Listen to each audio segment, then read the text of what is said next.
What's up, everybody? This is Mike Varanakis with SNL's marketing department. I have Adam Brsan, one of our market sales directors in Final Expense with me today. Adam, how's everything going? I'm good. How about yourself? Good, good. Thank you for being here with me today. And Adam, if you want to take just a few minutes and kind of let everybody know a little bit about you, how long you've been with SNL, a little bit of background information. Yeah, for sure. So, my name is Adam Brsan. I'm market sales director out of the Midwest for our company in the final expense division. I've actually been in the final expense business for 18 years now. So I was with another company before us for 11 and a half years. And now I'm going to be here for almost six. So Awesome. we are, I love the growth potential here. It was really the main thing that attracted me to the company when I started and been here now, like I said, 6 years. We've grown significantly in just the last 6 years. So I still feel like we're just getting started, and I love being here. Awesome. Thank you. Thank you. We'll just jump right in, Adam. Maybe kind of share with us a little bit about, I mean, we all know lead generation and working leads in this business. I mean, it's a huge piece of writing business. Maybe kind of share with us some tips. What kinds of lead generation methods are working for you, maybe for your agents, and just kind of the process that you teach working leads. Sure. Yeah, like you said, the importance of leads in this business. I mean, I kind of feel like it's the lifeblood of this business. You have to have a steady flow of leads to be successful. There have been agents that have tried to work a warm market. Maybe they have family members, maybe they have friends that they know, that maybe they have just some unique situation. But it seems like the warm markets, at some point, they cool off. And leads, they don't. As long as you have a steady flow of leads, really, you don't need to worry about doing anything else. I've been successful in this business, primarily always focused on one product, one company. And and the reason I've been able to be successful that way is because I've always had that steady flow of leads. It's very important to be placing lead orders every week. And that's the one, I guess you could say, like the common denominator with all of my top agents. They're not afraid to order leads. They're doing it on a weekly basis. Majority of them out in the field are working direct mail leads. That's the lead that you want to work out in the field. It's a time saver because direct mail leads you can order by zip code. So I could order 25 leads, and when those leads come back, they're just a few minutes apart from one another. Sure. So I can get a whole lot done in my day without having to worry about driving all over the place trying to catch up with people. Uh, Me and as well as a lot of my agents, we do things kind of more of an old school way. We're not all about setting up appointments. I've tried setting up appointments in the past. The problem is a lot of the time when you call somebody, they right away they have that in the back of their mind that it's a telemarketer call them. It's like their mindset, they're preset to just say no. Sure. And or they'll set up an appointment with somebody just to get them off the phone. And Yeah. it's like they'll set up the appointment so they know what time not to be home. so so we like to we prefer to just kind of catch our leads or our clients off guard a little bit. We take the leads, we put a route together, and we go straight to the door with the lead card in hand. And the lead, it's kind of hard for the person to deny that they filled the lead card out when I'm at Sure. their front door and I have that lead card in my hand that's Yeah. in their handwriting. And there's an address sticker on the back of the return address label. So that's why we just prefer to do it that way. And really, when you have 25 to 30 people to see in one small area, I just don't see the point in calling to set up appointments when I can go out there and I can spend the day and I know I'm going to catch up with people. Yeah. So it's kind of like putting pieces to a puzzle together. A lot of trial and error, but it works. It's the way I've been doing it for years, and it's how I teach my agents to just kind of go that route with it. Some people, they maybe Maybe there's some people, I hate to say it, but work ethic is very important, of course, in this business. Some people, it seems like they can't leave their house unless they at least have one appointment set. So those people, I tell them, do what you can to set up at least one appointment for the next day, 9 o'clock in the morning. That's going to get you out in the field. From there, you're already out there. Now you have 25 more people to see. Yeah. So, but yeah, leads is the name of the game. We've recently been working other types of leads for phone sales. We talk about COVID, things like that. And I actually said on one of my trainings a few weeks ago, not that I'm happy for COVID coming around, but I'm happy what COVID has brought us when it comes to developing telesales. Yeah. It's a whole different market. It's people that maybe were not good out in the field, maybe people that weren't comfortable out in the field. Not everybody's comfortable taking a lead and showing up at somebody's house. Sure. And I'll be honest, some of the areas we work are not the nicest. They're not the safest neighborhoods. So some people are just not comfortable working in those areas. They're comfortable sitting at home, calling those people though, and talking to them on the phone and being able to make sales that way. So I think that field sales is not going anywhere. And I think if people are successful in the field, stay out in the field. But for those people that maybe never wanted to go out in the field, that's what it opens up to us, is just a whole another type of agent that we can work with and we can develop. And I almost look at it as like a whole nother division, like a whole nother side of the business. Yeah. So for me, it's been kind of a balancing act, working with my field agents, working with the telesales agents. For me, I mean, I'm more of a field sales guy. I prefer to be out in the field, but we've designed something that's perfect for those, like I mentioned, that are not comfortable being out in the field, that still want to be able to make sales and help people. Yeah. So yeah, I'm like I said, I'm not happy for COVID, but I'm happy what COVID brought us. Sure. When it comes to this whole telesales platform and just giving us a whole nother avenue to work with, a whole other type of agent that we can work with that maybe in the past they would call and want to get contracted with us and we'd have to turn them down and just tell them, sorry, we don't do telesales. You're going to have to call some other company. Yeah. Have you found, I had a manager tell me this a little while ago, that, and I don't want to get too far into COVID, but because you mentioned that it kind of brought us some opportunities.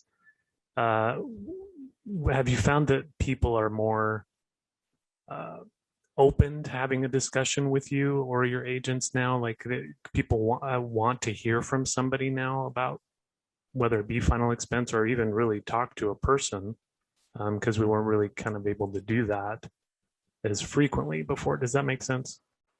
Yeah, I think so. I don't know. I don't know if more and more people are inquiring about insurance. To me, I don't know. That kind of all seems the same.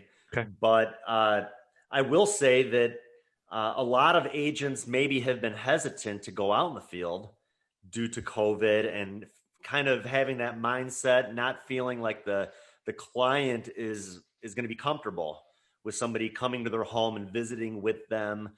And I've been out in the field and have had no issues whatsoever. And it's kind of just like, I've actually been vaccinated. Mm-hmm. So for me, I kind of look at it, it's up to the client. If I'm going to the home and if they're comfortable with me taking my mask off, fine. But if they prefer for me to have a mask on, well, then that's fine too. Sure. Whatever makes them comfortable. Yeah. And that's really kind of how I've always been. It's all about keeping the client in their comfort zone. Yeah. I mean, we don't sell at the kitchen table. I'm going to follow my client's lead. If they want to sit down on the couch and that's where they're comfortable, well, then that's where we're going to sell. That's where we're going to have our conversation. So it's just all a matter of keeping the client comfortable.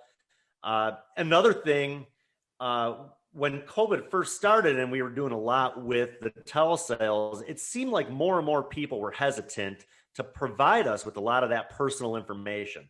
Yeah. Their social security number, their banking information. It seems like more and more people now are getting used to the fact that if they want to do business over the phone, that they're just going to have to provide that information. Yeah. I've had a lot less resistance lately with people being willing to provide that information over the phone. So So yeah, I mean, I think that things are definitely on the upswing. One thing I was real happy about with our company, I mean, we stepped up to the plate real quick with the telesales. We knew that agents had to earn a living. They had families to feed. And we wanted the agents to write that business with us and not have to go somewhere else. Things are a little bit different now. And we all hope that things go back to the way that they used to be, but who knows if they ever will. That's We true. just kind of have to adapt to the current situation, how it is, and just kind of go from there. So Yeah. Yeah, it's definitely something that we're going to have to live with for a long time. You're right. Um, Maybe let's kind of transition into recruiting. Maybe tell us a little bit about what you look for in a new agent, kind of the expectations of the agents that work for you. How do you keep them engaged? Maybe tell us a little bit about the recruiting that you do for your region. sure. The most important thing I look for in an agent is somebody who's coachable, Okay. somebody that isn't just set in their ways. At the end of the day, they're calling us for a reason. More than likely, I mean, I hate to say it, a lot of agents have egos. You know, they have egos. Their way is the best way to do things. Sometimes I kind of have to I don't know. I can't think of a good word for it, but I just kind of have to maybe knock them down a couple levels and kind of just get real with them. I mean, I'm pretty down to earth. I tell it like it is, Yeah. and sometimes I just kind of have to be pretty straightforward with the agents, but I think that's why a lot of agents like working with me, because it's sometimes it could kind of be like a tough love. They know I'm there to help them, but I'm going to be upfront with them when they're struggling. I'm going to tell them why I think they're struggling. We have pretty good relationships. You know, sometimes maybe I get a little bit too friendly with agents. And sometimes maybe they need to realize that I'm there to help them. I want to see them succeed, but I'm going to tell them like it is. But they appreciate that I'm like that I do care about them more than just I want to see them write business, but I want to see them develop into a professional and this be a career that's long lasting. Yeah, absolutely. Because you know what? I mean, when I was younger, I spent too much time not taking this seriously. When Sure. I was in my early 20s, I mean, work wasn't my most, wasn't the most important thing on my mind when I'm in my early 20s. So I can relate to a lot of younger agents. And so I do what I can to try to keep them on the right track and kind of I've learned from my mistakes in the past. So I want them to learn. I want them to succeed. I want them to succeed. And I don't want them to fall into tough situations. Yeah. Because a lot of these young guys, if they're spending too much time going out, enjoying life, they're not going to have money for leads. Sure. And they're going to be in and out of the business. Sure. So it's great to go out and have a good time and enjoy life, but sometimes you got to just kind of get back to the realization that this is a career and that you need to be a professional and that's what it's going to take to be successful. So, but coachability is most important. I do a lot of trainings. Now my trainings it really just depends on the agents that I'm working with. If somebody needs a lot of training, if they need a lot of support, I'm more than happy to take them out and work with them and run leads with them. I also have other managers now that work with me in different parts of my region, where if I don't have time to personally take somebody out, I have faith in those guys that they can take out the agents and work with them. And I know that they're going to teach them the right way to do business. Yeah.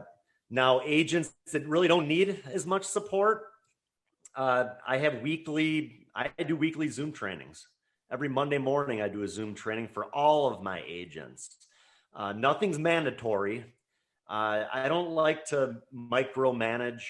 I kind of look at it as if somebody wants my help, I'm here to help them. Yeah. But I don't feel like I should have to hound somebody for production.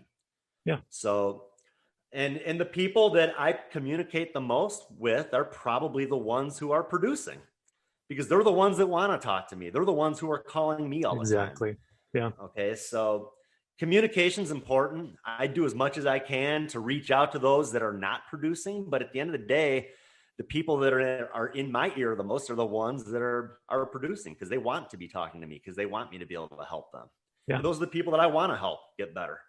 For I sure. think so much of this business is about duplication or replication. And that's really my goal. That's why I'm bringing on managers to work with me, because I want to be able to replicate myself. I've taught these guys a system that works, and now they're able to teach other people that same system. And that is, that's how we grow. I mean, that's how we're going to be able to grow. Mm-hmm. I can only do so much myself. My region, it's a pretty good size. I can't be in 4 states at one time. It's impossible. Right. So it got to the point, I grew to the point where I knew that I needed more help. Right. I would always hit a plateau. I would hit 200,000 in production for the month. And at that point, it's like you have so many agents, and I would fall behind. I would fall behind on things, keeping up and returning voicemails. Just it gets to be a lot, where I knew I needed a little bit more help. I needed some support with some agents that I knew would be good managers, those that have kind of followed my system that works, and now they can teach it to others. Yeah. And now their goal is to kind of do the same thing that I've done, is to develop those agents to the point where they find a few people that would be good managers and be able to train and recruit and work with other people. I mean, that's how we grow an organization.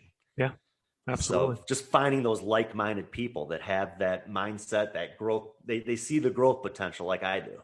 Yeah. And they want to build and grow and really make something of it. Yeah. And you want to set them on the path to success. So exactly. That's awesome.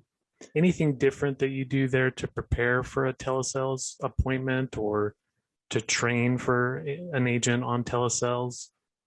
Yes, I work a lot with the agents to prepare them, not only on how to present, but how to work the platform. Yeah. Answering calls, making sure they know how to add a call, because we have to call the home office to do a phone verification. I have my own training website that I send my agents to that has all of my materials, presentations, sales scripts, tons of videos that they can watch. I always tell them that if you spend the time to watch those videos, not only are you going to learn the ins and outs of Security National Life, but you're going to learn the ins and outs of how to be a successful final expense agent. Right. So, and I've added videos and tutorials for telesales. When we first got into telesales, I didn't know telesales. One of my agents, she came from a agency that was very big into telesales. So I figured, why should I be teaching my agents telesales when I don't know the first thing about it? So she taught me a lot. She taught me a lot with how building rapport over the phone is so important. Right. That even more important than in person, because they can't see you. They don't know anything about you. But you have to be empathetic with the people. You have to kind of praise people. You got to make people feel really good about themselves over the phone. Yeah. At the end of the day, talking about the fact that we need to be able to get that personal information out of them at the end. And if they don't feel comfortable with you, they're not going to provide that information. So I learned a lot from my one agent, Maria, when we first got into telesales. And then from there, I took calls myself. I learned the telesales business and kind of made it my own. I developed my own presentation that's been working for agents. And on that system, I actually send agents to my website. I have like a scrollable script that they're able to go through that has links to the rate calculator, to the web app, to all that stuff, right. To the medication list. So that way everything's right in front of them. All they have to worry about is taking the call and going through the script and making it sound natural, making it sound like they're just talking, like they're not reading a script. and so, yeah, that's kind of what I do to prepare agents for calls, going through all that, my website, the script that I put together, teaching them how to work the platform. So there's a little bit to it. You can't just wing it. You want to have everything right in front of you and ready to go. Yep, for sure. Kind of just right in transition with that, staying focused. Maybe what methods have you found to be successful? Anything you'd be willing to share with us about that? I mean, it kind of goes in line with telesales, but just in general. I don't know. To me, I think setting goals is just very important. Setting goals, setting production goals, and doing whatever it takes to hit those goals. That's what keeps me focused. Okay. To me, this isn't a job. This is my life. This is what I do. I enjoy doing this. To me, it's more of a hobby because I enjoy doing it. This is what I do every day. I have 4 kids. I have 2 dogs, and I have to stay focused. Yeah. So, but you know what? I mean, my wife is very helpful with that. She knows I have to work. So, but yeah, I mean, at the end of the day, yeah, there's kids running in and out of my house all day. My office door is locked. I have to stay focused. There's distractions. And I think a lot of people are probably in the same boat as I am right now. Yep. That have been working from home for the last year or 2 years. They have same thing. They have kids, they have dogs.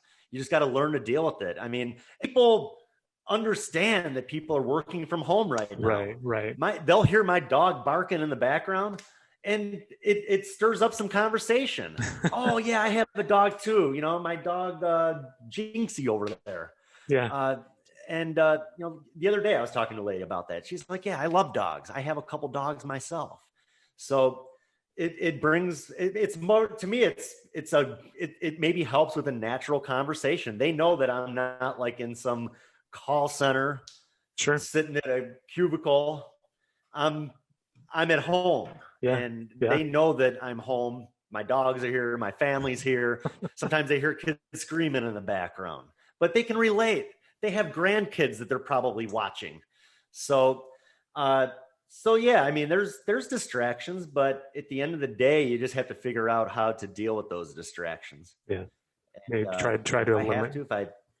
If it gets to the point where it's just too much, I'll take a stack of leads and I'll just go out and door knock them. That's awesome. You talked a little bit about training and the training that you put agents through. Maybe kind of what process do you go through with a new agent, kind of trying to set them on that path for success as far as the training goes? Yeah, you know, and again, I think it really depends on the experience of the agent. Okay. If I have somebody who has been in the business a long time, they know what they're doing, all they really need to learn is the product and the underwriting and just the ins and outs of SNL and how we do business. And they can learn that from my trainings on Monday mornings. Yeah. Or by going to my training website and watching those things. For agents that need more help and support that are new to the business, there's no better way to train somebody than to take them out and to run leads. Yeah. I call it running leads. Some people call it door knocking leads. There's no better way. You cannot learn on a YouTube video what you can learn by going out in the field with me and sitting down in somebody's home. Yeah. It's impossible. Just the sort of things, the sort of objections that come up and how to overcome those things. You can't learn that in a YouTube video unless I had a GoPro on my forehead or something in a home. You really can't. I was out a few weeks ago with an agent. I mean, it was training. I mean, this guy at the end of the day, I mean, I could just tell. I mean, he's just sitting there in the home when I'm talking to this lady, just like jaw dropping, like stuff that you're not going to learn by watching a YouTube video. Sure. So like I said, that's the people that are newer to the business. They need that. They need that one-on-one support, that field training. And as I said earlier, if I can't take them out, I have people in different parts of my region that have been in the business that I'm confident that are high producing agents. That's what I look for when I want to bring somebody on as a manager. They need to be able to lead by example, and that's how I've always been. I feel like I've always been able to lead by example. Mm-hmm. I think that's why a lot of agents want to come work with me because they know that I know the business. Yeah. I'm not just a manager that's going to train somebody on product and underwriting. They know I can help them get better. I can teach them how to sell and what works and what doesn't. And so that's what I look for when I'm bringing on managers. I want people that are the same way, that when I bring on an agent, I can feel confident that they're going to train that person the right way, that they're going to take them out. They're going to teach them how to work leads properly, what works and what doesn't. And that's very important. Like I said, I mean, there's nothing better than taking somebody out and actually showing them and not just telling them. Yeah. Put it like engulfing them in the process for sure. Yep. You wrote a piece for us recently, and it was titled "Don't Be Afraid to Ask." It was for our blog. Can you kind of talk us through that a little bit? What you mean by that? Sure. I think a lot of this business is mindset. I think that a lot of agents that are successful, not only are they working a lot of leads, but they will do things that maybe other agents are not willing to do. Such as, for one thing, I'll always go back after about a year or two, and I go back to my existing policyholders. When on my initial visit, I focus on the current need, what a funeral currently costs. And that's about how much coverage that I want to put on the client. And the main reason for that is because we're dealing with people who are on a limited income. Yeah. I want to make sure I put somebody in a policy that they're comfortable paying with every month and not just the first month. So my initial visit, that's what I'm focusing on is right now they probably need maybe between $10,000 and $15,000 in coverage if they want to be buried. Now, if that person is 65 years old, they might live to be 85 years old or even older. Well, in 20 years, it's going to cost a lot more to bury than 10 or 15,000.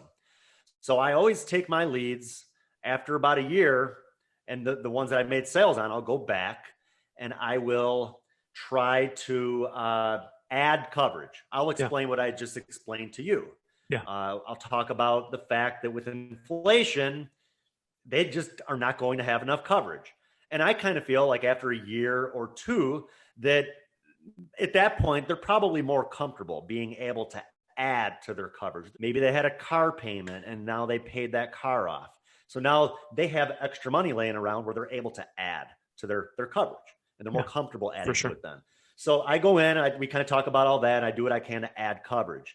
That was a situation in the article that I wrote about a situation where I went up to the door to one of my clients and it was somebody that answered the door that was not one of my clients.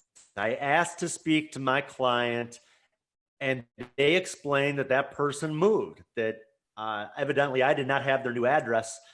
They no longer lived there. And what my article talked about was just how I think a lot of agents would just say, oh, okay, well, sorry to bother you then. And they would go back to their car and they would move on to the next. Yeah. But I was already talking to this lady and I figured, well, the title of the article doesn't hurt to ask. Yeah. So we started talking a little bit and I just said, yeah, I was here to see John. He had a policy with me to cover his burial, his funeral, all those expenses. And I mean, I was here about a year ago. He was real happy with what I was able to do for his family. And how are you set up? I mean, do you have any coverage for yourself? And she said, you know what? We were just thinking about that. And we didn't really know who to call to get a policy. And I said, well, praise God. Glad I'm here then, because Good I timing can help you with this. Exactly. for sure. Everything happens for a reason. There's a reason I'm here today to talk to you. And I was able to not only write a policy on her, but she gave me a referral to talk to her sister, and I wrote a policy on her sister as well. That's So awesome. that's just kind of, it just doesn't hurt to ask. Another example, you get out of your car. Let's say you're working some direct mail leads, and you get out of the car, and your lead is maybe at the house that you're, right outside of your car, but you see somebody hanging out next door. They're maybe cutting their grass and they're just sitting out on the front porch. Go talk to them first. Yeah. Explain why you're there. And you can write business that way. I'm not afraid to knock on a few doors around my lead and explain why I'm out there visiting with neighbors. And so many times, it's so funny because so many people have the mindset of, well, people aren't going to want to talk to me. People don't want to be bothered. And I get a lot of the opposite. People tell me, wow, we were just thinking about this. You don't know what's going on the other side of that door. Yeah, it's true. That person may have just been affected by a funeral. They might have just lost a loved one and it affected them financially. So it doesn't hurt to ask. Yeah. Go up to the door, see what you can do. And I've had a lot of responses like that in the past. Wow, we just had to bury our uncle. This has been on our mind a lot lately. Someone's looking out for us. I'm so happy that you're here. But if I didn't go up to the door and talk to that person, who knows? They may have never taken out a policy. And I have to do my part as an agent to help whoever I can. If I don't ask that person, they may have died. Their family would have been affected. It could have cost that family thousands of dollars. So it doesn't hurt to ask. Yeah, that's great. Adam, this has been awesome. Thank you again for taking some time with me. Is there anything else you'd like to share before we kind of close out? I don't think so. I think we covered quite a bit. Okay. Like I said, I'm happy with where we're at as a company, and I see a lot of growth potential. Hopefully our other managers see that too. Where I'm at, bringing on more leadership. I think more people with that same mindset as myself that see the growth potential. Now it's like not just me wanting to get to the point where I want to be doing $1 million a month as an agency. I have 4 or 5 other people with that same mindset. Yeah. And that's how we're going to reach those goals. That's how we're going to get there. For sure. So no, I'm real happy where we're at as a company. I see a lot of good things in the works, and I don't think there's any better time than now for an agent to want to be teaming up with us. So yeah, thanks again for having me. No, you're welcome. Thanks everybody for tuning in. Adam Brsan, Market Sales Director. Thank you again so much. Really appreciate it. And we will be back with you guys soon.